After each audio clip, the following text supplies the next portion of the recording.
Bien, queridos, oremos para comenzar la meditación en la palabra. Entreguémosle este tiempo al Señor. Padre amado, te alabo y te doy las gracias por tu amor. Te doy las gracias porque eres bueno con nosotros. En tu misericordia has permitido que podamos tener un tiempo para compartir como tu pueblo. Y en medio de estas circunstancias, tú nos has dado la bendición de estar juntos. Así que, Padre, te doy las gracias por eso y te ruego, Padre, que nos abras el corazón, que podamos tener un buen momento para compartir, para que tu palabra entre hacia lo profundo de nuestro corazón y que tu Espíritu Santo nos enseñe a ser humildes y nos enseñe a adorarte en medio de nuestra ciudad, en medio de nuestro país, en medio de los tiempos que tú nos has hecho vivir. Te lo ruego, Padre, en el nombre de Jesús. Amén. Amén. Déjenme, queridos, déjenme un poco ver. Estoy acá con problemas con el Zoom. No logro verlos. No logro verlos. ¿Ustedes me ven? ¿Me ven bien? Yo no veo ninguna pantalla de ustedes. Ni siquiera no los puedo ver. Sí, te vemos más. Te vemos. Ya. Entonces lo voy a hacer así. Normal. Qué lástima, voy a tener que hacerlo a ciegas. Porque no los veo a ustedes. Simplemente veo mi cara ahí. Así que me voy a predicar a mí mismo esta mañana. Quiero darle la bienvenida a todos, también a aquellos que nos están escuchando por YouTube. Quiero darle la bienvenida y hoy día estamos en un momento muy especial como país. Hoy día es 4 de julio y estamos celebrando el inicio de la Convención Constitucional. Estamos en periodos sumamente importantes para nosotros como país, como Chile. Muchas personas y tal vez muchos de nosotros estamos con mucha esperanza de lo que pueda ocurrir en nuestro país, ¿cierto? Se espera incluso que pueda iniciarse un nuevo pacto de bienestar, como se dice, han dicho algunas personas. Además, estamos bombardeados semana tras semana, día tras día, por el tema de las campañas presidenciales que tenemos en nuestro año, señor, o sea, al final de nuestro año, ¿cierto? Y cada uno de estos proyectos, si ustedes le han puesto oreja, le han puesto atención a las campañas presidenciales, cada uno de ellos, de los candidatos, explica en particular cómo ellos sí reflejan las esperanzas, cómo ellos sí le dan respuesta a los deseos de la sociedad.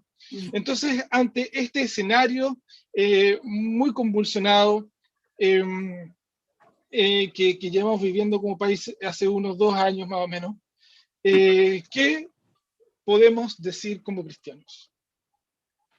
¿Qué podemos decir como cristianos? Yo tengo varios amigos que no comparten la fe en Cristo y ellos me preguntan, ¿qué piensan ustedes los cristianos respecto a lo que está pasando?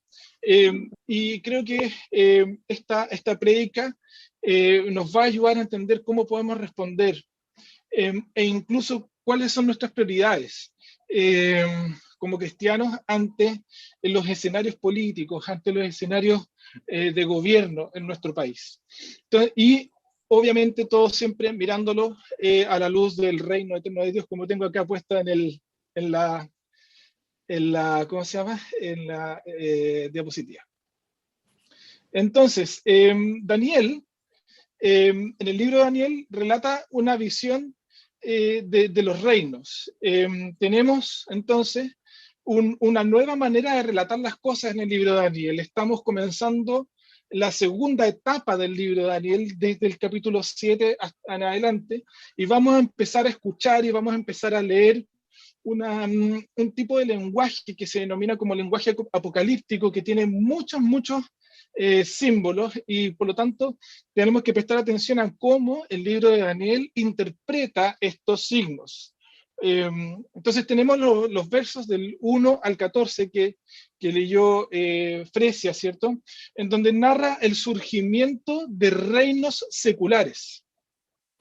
Posteriormente tenemos un juicio a estos reinos seculares, y finalmente tenemos el establecimiento de un reino celestial eterno. Y tenemos una segunda etapa en el capítulo 7, que va desde los versos 15 hasta el verso 28, en donde se narra la misma visión, pero es una explicación de esta visión que leímos recién. Es una explicación de parte de uno de los que están en la visión de Daniel, presentes. Entonces, el capítulo 7 del libro de Daniel nos presenta una misma visión narrada dos veces, una del verso 1 al 14 y después del verso 15 hasta el 28. Entonces, Daniel explica un sueño que tuvo en el primer año del rey Belsasar, y si tú has estado atento, Belsasar ya murió en el libro de Daniel. ¿Cierto? ¿Se acuerdan que en esa prédica que también nos enseñó Jorge hace algunas semanas atrás? Entonces, lo que está haciendo Daniel en el capítulo 7 al comienzo es volver un poco hacia retomar un poco la historia hacia atrás en el reino de Belsasar. Entonces un poco, hablo de esto un poco como para situarnos y ordenarnos. Entonces, vamos primero. Ahí este es el reino eterno de Dios, así le puse a esta prédica. Entonces vamos a estar hablando primero de los reinos seculares, posteriormente del juicio celestial y finalmente el reino eterno de Dios. Entonces vamos a la primera sección, los reinos seculares. En estos versos vemos que Daniel presenta las cuatro bestias, ¿cierto? Que surgen del mar. En la visión del mundo del pueblo judío, el mar representaba el caos, representaba perdición, representaba quizás lo peor que les había pasado a ellos en la historia. Ellos quizás se remontan a cuando estaban escapando a Egipto, ¿cierto? Siendo guiados por el Señor, y de repente se enfrentan con el Mar Rojo y no sabían a dónde ir. Entonces tenían adelante el Mar Rojo, detrás al rey egipcio persiguiéndolo. Entonces, para ellos el mar representaba un desafío que ellos no podían abordar, por así decirlo, y les traía mucha tristeza y representaba caos. Entonces, esto es lo que está diciendo Daniel, que hay reyes que surgen del caos, ¿cierto? Hay ciertos gobiernos que surgen de un sistema mundano de caos.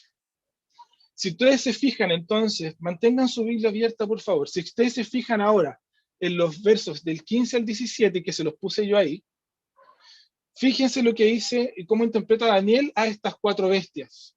Dice: yo, Daniel, me quedé aterrorizado y muy preocupado por las visiones que pasaban por mi mente. Me acerqué entonces a uno de los que estaban allí en la visión y le pregunté el verdadero significado de todo esto, y esta fue su interpretación. Las cuatro grandes bestias son cuatro reinos que se levantarán en la tierra. ¿Te das cuenta? Entonces, lo que está haciendo Daniel es explicarnos quiénes son estas bestias. Entonces vimos que primero era un león, ¿cierto? Que un león alado al cual se le quita las alas y se le da un corazón humano y se le pide que camine, ¿cierto? Después tenemos un oso que en sus fauces tenía 3 costillas y se le dice que coma carne. Segundo animal, tenemos un leopardo con 4 alas de águila y se le da autoridad para gobernar. ¿Se dan cuenta que hay un patrón en estas primeras 3 bestias? En primer lugar son animales, y en segundo lugar se les da una cierta misión, por así decirlo, y tenemos una cuarta bestia. que Daniel no sabe cómo identificarlo. Dice que es una bestia horrible. Entonces dice que tiene una fuerza descomunal y no se le dice nada. Esta es una bestia que aplasta, devora, pisotea los restos de sus víctimas y tiene 10 cuernos, que después se nos cuentan que son reyes. Y después de surge un cuerno que es insolente. Entonces, Daniel muestra que a los primeros reinos se les da una función, y al cuarto es una bestia horrible, no asociada a ningún animal. Es un engendro con dientes de hierro, dice Daniel, que muele a sus víctimas y después las pisotea. Tiene apariencia de ser una bestia autónoma, muy rebelde. Los cuernos simbolizan su poder. Las primeras 3 bestias, al ser enviadas, ¿cierto? Como les decía, que tenían una cierta misión, tienen una función y llegan a ser medios por los cuales Dios actúa en medio de este mundo caído, por medio del cual la voluntad de Dios es efectuada. La cuarta bestia es rebelde y destructiva y se opone de manera explícita en contra de Dios y su pueblo. Fíjate en los versos siguientes.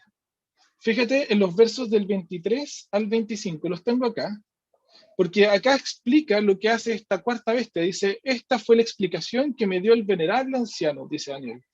La cuarta bestia es un cuarto reino que surgirá en este mundo. Será diferente a los otros reinos. Devorará a toda la tierra, la aplastará y la pisoteará. Los 10 cuernos son 10 reyes que saldrán de este reino. Otro rey les sucederá distinto a los anteriores, el cual derrocará a 3 reyes. Hablará en contra del Altísimo y oprimirá a sus santos. Tratará de cambiar las festividades y también las leyes, y los santos quedarán bajo su poder durante 3 años y medio. ¿Se dan cuenta?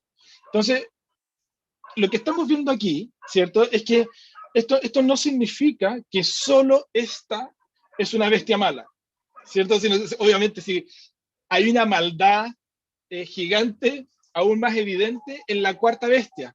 Y eso no significa que las otras 3 bestias no sean malas, sino que la cuarta bestia vemos claramente una destructividad de las fuerzas humanas, de la rebeldía, del pecado humano. Recuerda que esta bestia, la cuarta bestia, al igual que las demás, todas salieron del caos. Todas salieron del caos, del mar. Uno podría pensar en los diferentes gobiernos.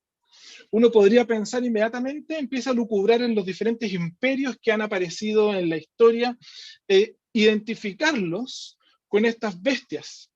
Pero sin darnos cuenta, uno muchas veces lo que hace es adjudicar a estas bestias un tipo de reino, un tipo de gobierno, dependiendo de nuestro bando en la historia.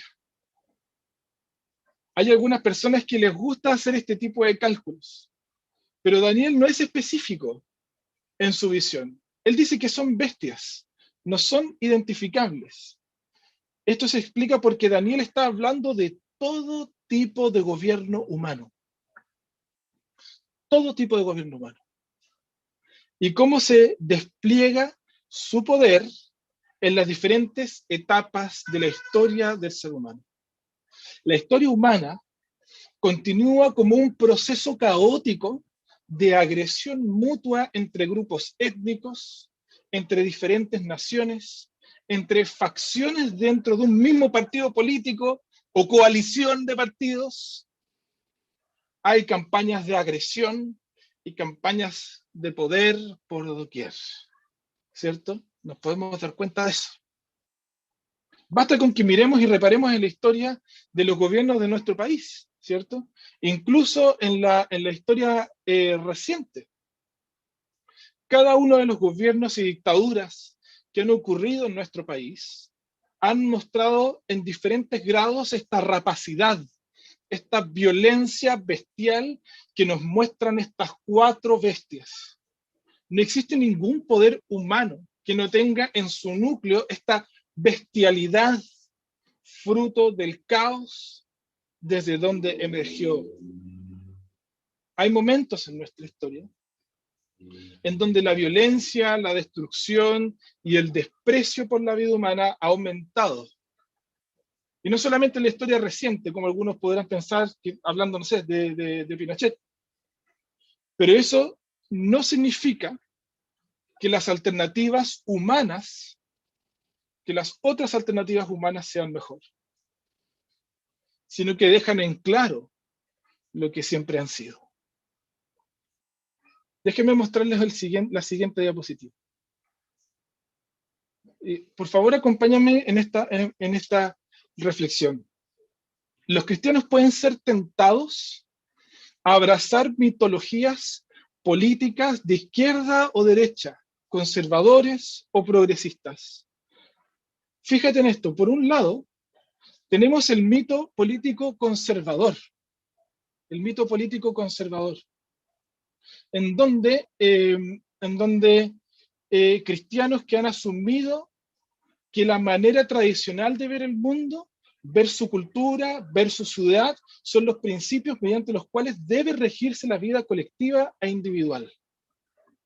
Creen que hay candidatos o políticos que realmente expresan las convicciones cristianas. La libertad es entendida como la posibilidad de hacer todo lo que como individuo quiero hacer sin las restricciones de ningún gobierno o Estado. En ese sentido, la soberanía del Estado está sujeta a la soberanía de la gente. Cualquier persona o movimiento que intente cambiar la cultura es un progresismo diabólico. Es en este escenario donde pasan del miedo a la ira y después a la acción. Por otro lado, tenemos el mito político progresista, que animados por la narración de la igualdad con un enfoque comunitario, por lo tanto, ven la historia como una constante lucha para realizar sus ideales, sumamente asociado a los valores humanistas de la libertad, de la igualdad, de la fraternidad, de la Revolución Francesa. Este progresismo es una creencia de que alguna manera vamos avanzando hacia un futuro en el cual los vejámenes y los sufrimientos pasados no ocurrirán. Ellos dicen, porque hoy somos mejores y contamos con mejores medios y miramos las cosas con perspectiva. ¿Han escuchado esa frase alguna vez? Generalmente estos cristianos se refugian en la tradición profética, en su condenación de los ricos por su abuso del pobre, del débil y marginalizado.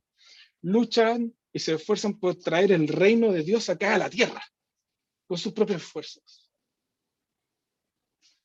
Quienes abrazan estos poderes mundanos o mitos políticos, como diría un autor al que estoy citando, sin entender su valor ante los ojos de Dios, caerán dos extremos que vale la pena poner sobre la mesa. En primer lugar, la politización.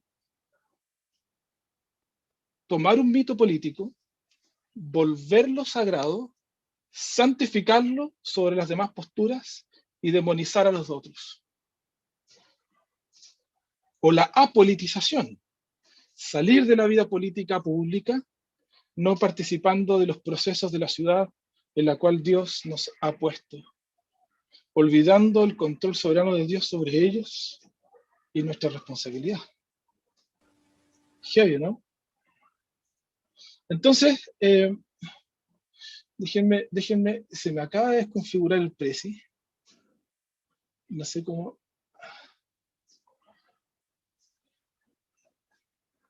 Acá está.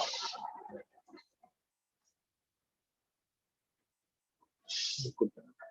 De repente me gana la tecnología. Ahí está. Entonces, ambas son caras de la misma moneda de lo que se denomina como la idolatría política. El primero con esperanza en sus ídolos, el segundo decepcionado de sus ídolos, la politización y la apolitización. Pero son ídolos al fin y al cabo. Tanto el politizado como el apolitizado han tomado lo político como la única herramienta para conectarse de manera efectiva con su ciudad, con su cultura. El Evangelio nos muestra algo completamente diferente. Abrazar el Evangelio de Jesús su obra de perdón, su obra de justicia por nosotros regalada y la paz para unirnos al Dios Padre.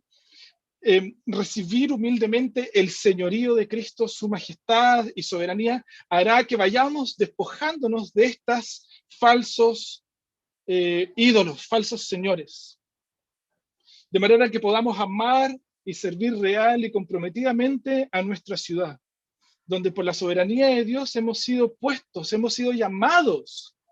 La mejor manera de actuar entonces es llevar en amor y pasión nuestro corazón a Cristo como su satisfacción. Solo Cristo tiene el poder para rescatarnos de nuestra idolatría. En esa dinámica de oración y de pensar y de llevar nuestro corazón al Señor, podemos preguntarnos por qué encontramos nuestra esperanza en los poderes de este mundo. ¿Por qué? ¿Por qué nos sentimos atraídos a los poderes políticos? ¿Qué pasa en nuestro corazón? Vamos a la segunda sección del pasaje. Fíjate, está hablando del juicio celestial, lo que ocurre en el juicio celestial. Daniel relata que mientras veía cómo las bestias surgían del mar, se armó un tribunal real, se ponían asientos. Los versos del 9 al 10 nos muestran un tribunal de justicia majestuoso, presidido por el venerable anciano, con ropa y cabello blanco, sentado en un trono, con ruedas que centelleaban fuego, y de su presencia brotaba un río de fuego. Imagínate la imagen. Muy diferente a los 4 reinos que se nos han descrito anteriormente, ¿cierto? El fuego bíblicamente representa purificación. Por lo tanto, hace referencia al actuar santo, al actuar soberano, purificador de Dios. Y millones de personas lo servían.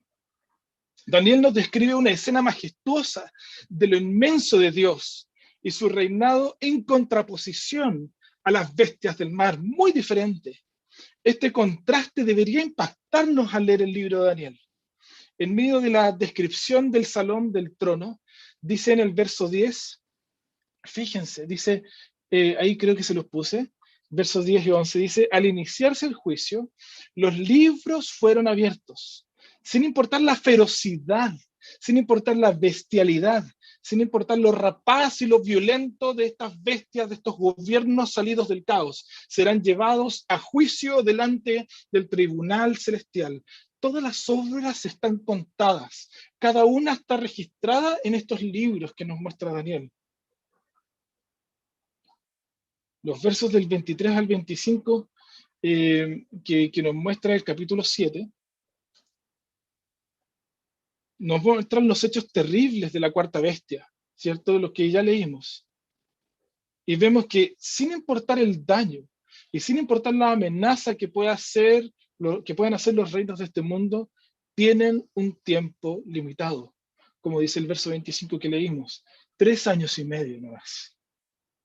Eso nos habla del limitado tiempo de estos reinos. Daniel nos cuenta en los versos 11 y 12 que siguió mirando hasta que a esta bestia la mataron, la descuartizaron y echaron sus pedazos al fuego ardiente. A las otras bestias les quitaron el poder, aunque las dejaron vivir por algún tiempo. No se nos explica por qué. También el verso 26 del capítulo 7 dice que los jueces tomarán asiento y al cuerno se le quitará el poder y se le destruirá para siempre. Los reinos de este mundo van a caer. No importa lo que piensen de sí mismos.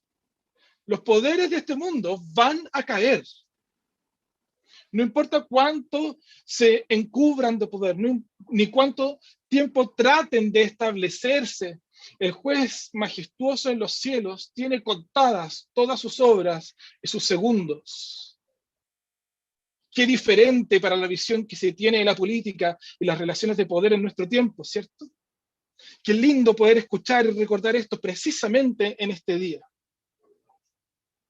¿Cómo sería para un político, cómo sería para los constituyentes escuchar o tener en el centro de su vocación la convicción de que su poder es relativo, que no es absoluto? Todo poder es relativo. y depende de la libertad que le da el Señor, juez de los cielos, desde su trono de fuego. ¿Cómo se debieron sentir los deportados en Babilonia al escuchar esta visión de Daniel? ¿Cómo se debieron sentir los cristianos ahora, expatriados y perseguidos en tiempos del Imperio Romano, al leer nuevamente Daniel? O al leer el libro Apocalipsis de Juan, que habla también muy parecido a esto. Del Cordero sentado en el trono. Qué esperanza más abrumadora, ¿cierto? Frente a nuestras desesperanzas generadas por nuestras idolatrías. ¿Cómo te sientes tú al escuchar esto? Al escuchar estos relatos. ¿Qué seguridad te da el saber que cada gobernante de este mundo será juzgado delante del trono de fuego?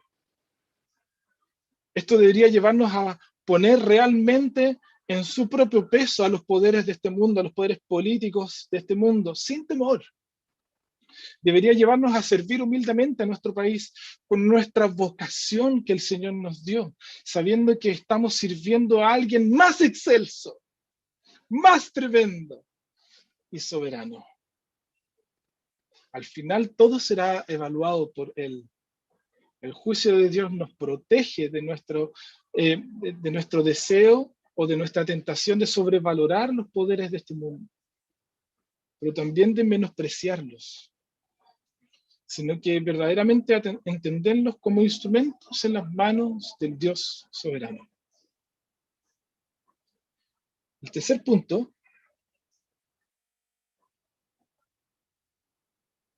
Daniel relata que en medio de esta visión nocturna, después de los reinos de las bestias y después de su juicio por parte del venerable anciano, ocurre algo más. Es el establecimiento de otro reino. En esta parte aparece la figura mesiánica, aparece Jesucristo, nuestro Señor. Alguien con aspecto humano fue llevado a la presencia del anciano y se le da el reino eterno. A diferencia de los reinos seculares temporales, este reino es un reino eterno. Lo que querían obtener las bestias con su rapacidad, con su fuerza y con su violencia, se le entrega al Rey eterno por mano del juez de los cielos. Fíjate en el verso 22. Entonces vino el anciano y emitió un juicio en favor de los santos. Y en ese momento los santos recibieron el reino. ¿Te fijaste en el detalle? Y fíjate a continuación, porque el juicio es emitido por el juez de los cielos en favor de ¿quién? En favor de su pueblo. Y los que reciben el reino son los santos, son su pueblo. Fíjate en los versos del 26 al 27, dice, los jueces tomarán asiento, al cuerno se le quitará el poder y se les destruirá para siempre. Entonces se dará a los santos que son el pueblo del Altísimo la majestad y el poder y la grandeza de los reinos. Su reino será un reino eterno y lo adorarán y obedecerán todos los gobernantes de la tierra. Los ancianos que se sientan en los tronos, que son descritos en el verso 9, son parte del tribunal celestial del venerable anciano. Estos despojan del reino, juzgan y entregan el reino ¿a quién? A los santos, que son el pueblo del Altísimo, cuyo reino es eterno. Pero ¿no iba a reinar el Hijo del Hombre? ¿No iba a reinar el Hijo del Hombre al cual se le había dado el reino eterno? ¿Notaron esa diferencia? Fíjate al final del verso 27. El reino de los santos es un reino de adoración, y es un reino de obediencia. Esos dos verbos ocupa, adoración y obediencia. ¿A quién? Al Rey eterno. Los santos pueden reinar porque reina eternamente Dios. El reino del Rey eterno es un gobierno donde su pueblo hace la voluntad de Dios y lo adora. Dicho de otra manera, a ver, el gobierno de los santos es el gobierno del Rey eterno, puesto que los santos hacen su voluntad y lo adoran, y no su propia voluntad, independientemente creando su propia sociedad a su pinta, ¿cierto?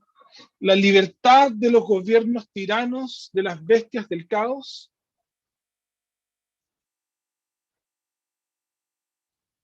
tiene un límite.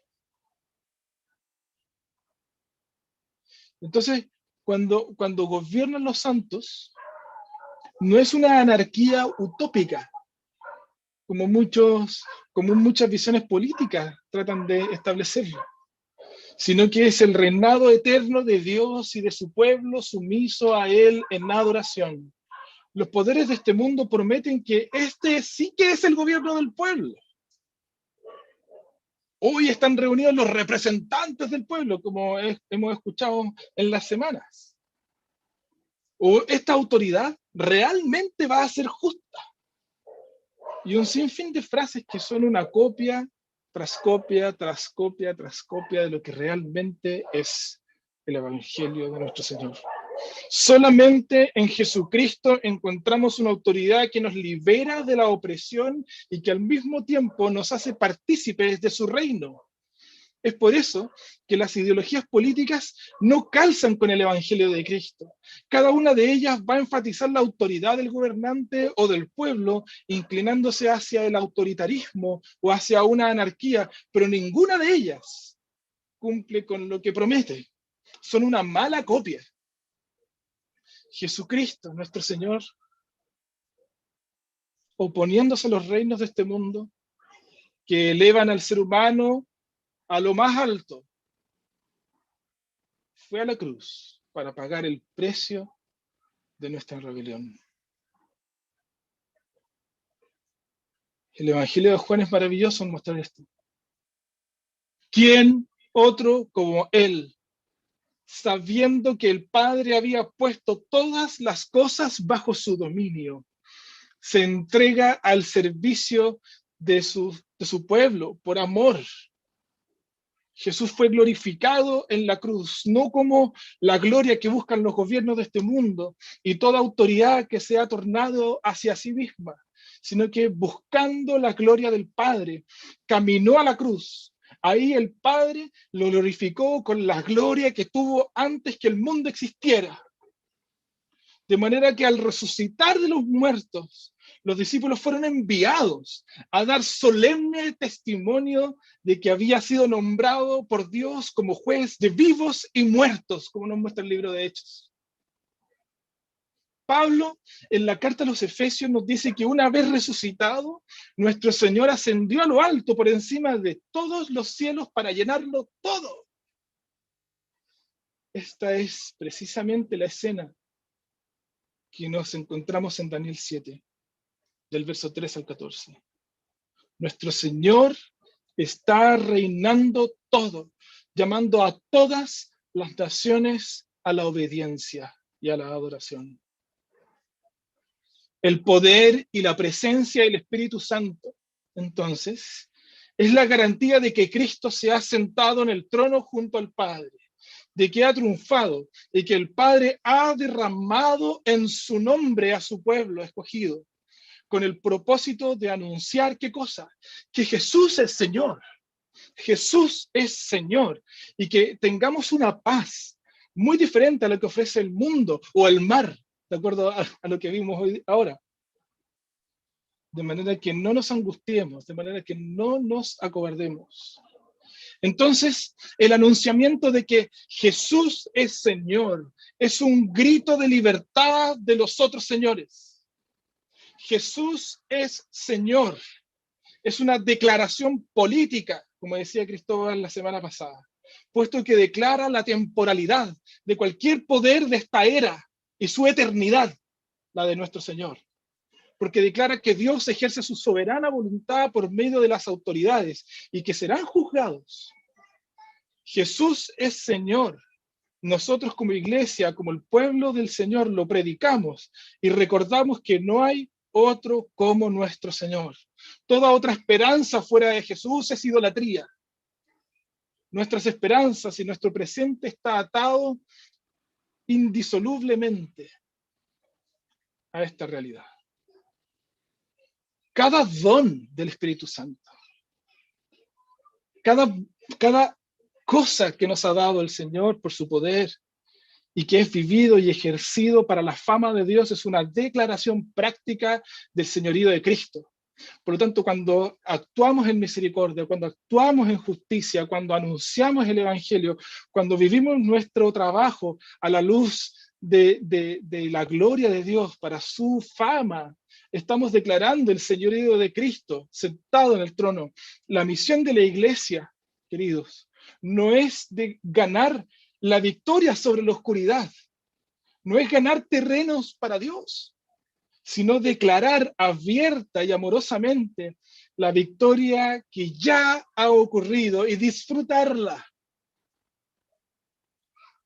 mientras esperamos la consumación de su victoria cuando vuelva desde el cielo con sus santos ángeles, como se lo dijo Jesús a quienes lo estaban juzgando injustamente en la noche que fue arrestado. En esa espera nos mantenemos sirviendo con nuestras manos a la ciudad, al país en el cual Él nos ha puesto y anunciamos con nuestras bocas alegremente su victoria. Eso es lo que hacemos. Así respondemos como cristianos frente al escenario actual.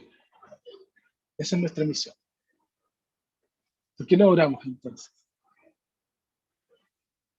Padre, te alabamos y te damos las gracias por tu amor, te damos las gracias por la soberanía de Cristo. Te damos las gracias por esta indudable majestad a la cual podemos afirmarnos en tiempos de incertidumbre. Te rogamos, amado Dios, que traigas tu paz a nuestro corazón y esta confianza demoledora de ídolos en nuestro corazón. Te lo ruego, Padre. Que tu Espíritu Santo nos llene de confianza en ti, de alegría, de deseos por servir, llamar a nuestra ciudad, a nuestro país, para anunciar que tú eres Señor, para anunciar que tú estás sentado en el trono y lo gobiernas todo para tu gran gloria. Padre, ayúdanos a perseverar en esto y a no desviarnos, a no ser confundidos, Señor. Enséñanos, Señor, por favor, a caminar a la luz de tu reino. Y por sobre todo, Padre, confróntanos con nuestro pecado. Señor, te pedimos perdón por nuestra idolatría. Quizás nosotros también hemos caído en esta politización y hemos asumido mitos.